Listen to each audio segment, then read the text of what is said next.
Okay, so the first thing we're going to write is, well, actually, we're going to do a cheat sheet, pretty much telling you guys what you are going to write right after I give you any statement. It is very good to memorize these. So if I tell you that two angles, angle 1 and angle 2, form a linear pair.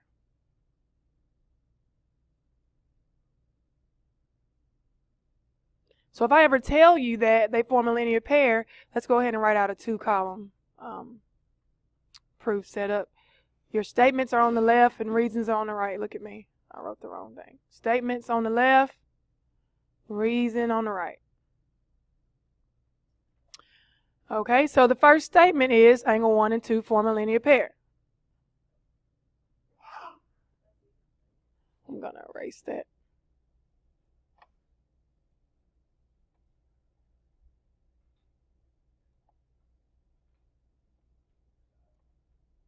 All right. So statements on the left, reasons on the right.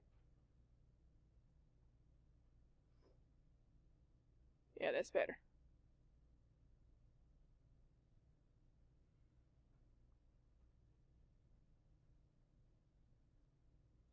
All right, so for the first one, you are going to write angle 1 and angle 2 form a linear pair. It's always whatever you're given. Angle 1 and angle 2 form a linear pair. What is the reason? It's given. Always given. Because it is given. It was given. All right, so what do we know about a linear pair? If two angles form a linear pair, they are what? Very good, supplementary. They are supplementary. All right, so we know that they're a linear pair. They are supplementary. That will come after every time, guys. So you would write angle 1 and angle 2 are supplementary. I'm writing them out now for the sake of these notes, but I'll promise you I can read your abbreviations. And the reason is what? If you look at the theorems we wrote on yesterday, what theorem is that? If I tell you 1 and 2 are a linear pair, and we know that all linear pairs are supplementary, what theorem is that?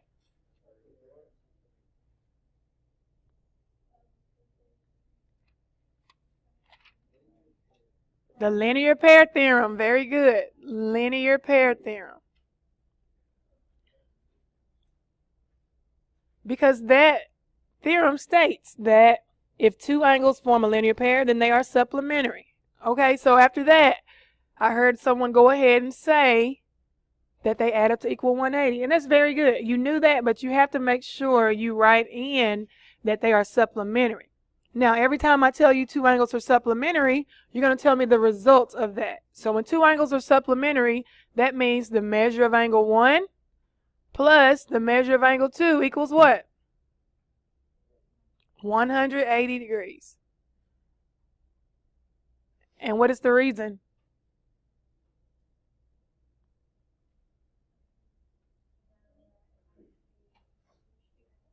All right, I'll write it out this first time. Definition of supplementary angles. Look at that. I can't write today.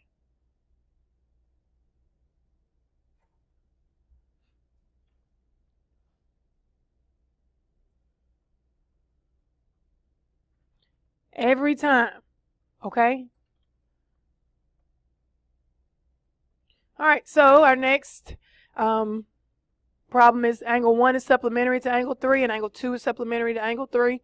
If I ever tell you that two angles are supplementary to one angle, look at your congruent supplements theorem on, is it page 33 for y'all? I'm going to write my statements to the left and my reasons to the right.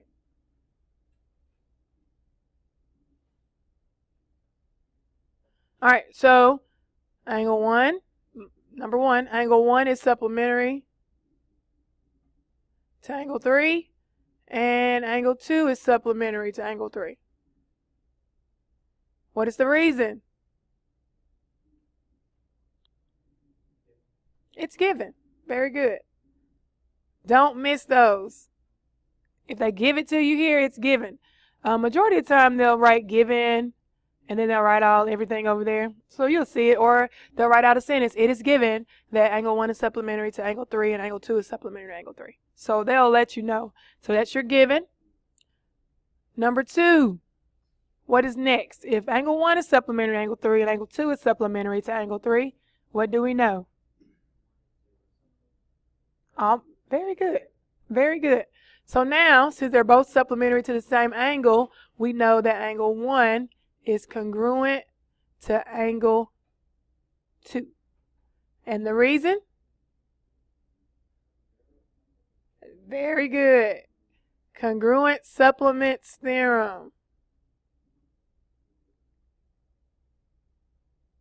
Yes, folks, they are just that smart. Angle 1 is supplementary to angle 3 and 2 is supplementary to angle 3. That means they are both congruent if they're supplementary to the same angle. Very good. All right, next, angle 1 is complementary to angle 2. It is given, that angle 1 is complementary to angle 2, and 3 is complementary to angle 2.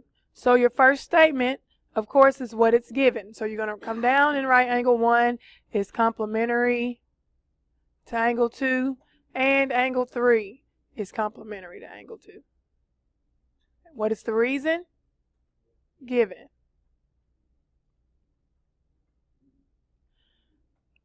So, since they are both complementary to the same angle, we know that they are both congruent. Angle 1 is congruent to angle 3. And what is the reason? Very good. Congruent complements theorem.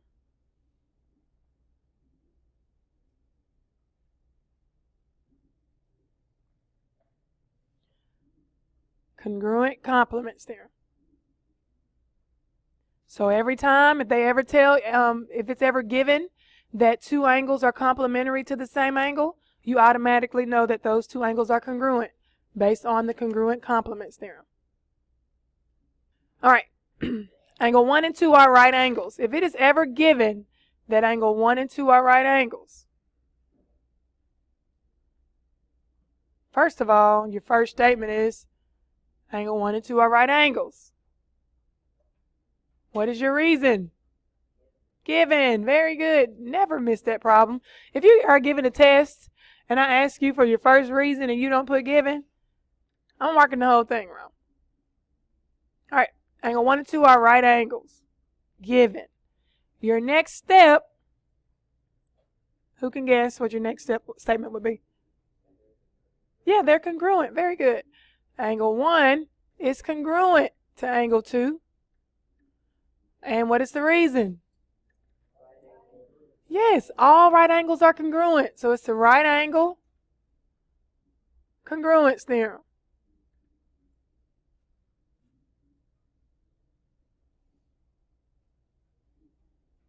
Okay, so next, it is given that B is the midpoint of segment AC. B is the midpoint of segment AC. The reason? Given. All right, so let's draw segment AC up here.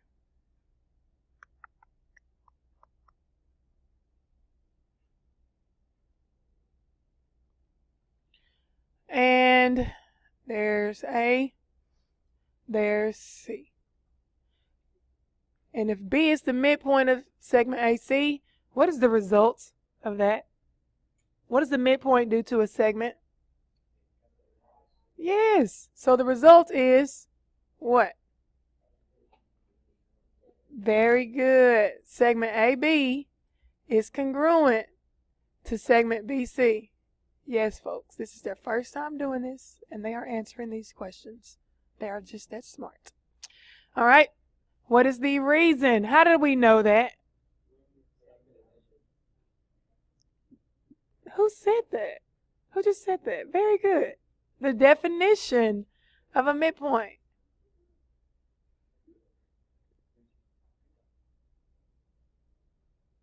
Definition of the midpoint. Midpoint definition. Every time. So if I tell you that a point is a midpoint of a segment, you're going to give me the results of that. And this is the result. If B is the midpoint of segment AC, then AB is congruent to BC. And the reason, definition of a midpoint. Okay, next, ray AD bisects angle ABC. It is given that ray AD bisects angle ABC. So let's go ahead and write that down. Ray AD bisects angle ABC. And it is given. So let's illustrate that. So here's ray AD and it bisects angle ABC. So here's angle A, B, C, and I said ray AD. Should be ray BD, sorry y'all. Ray BD bisects angle ABC. Sorry about that. So, what is the result of this ray bisecting this angle? They don't look congruent because my drawing and all that, but very good. So now we know that angle ABD is congruent to angle DBC. What is the reason? Very good. The definition of an angle bisector. So now you know why I go over it over and over again when we are introduced to these definitions, because you use them to help prove statements true. Okay, so that is why I stress that you guys know those definitions and like truly understand them.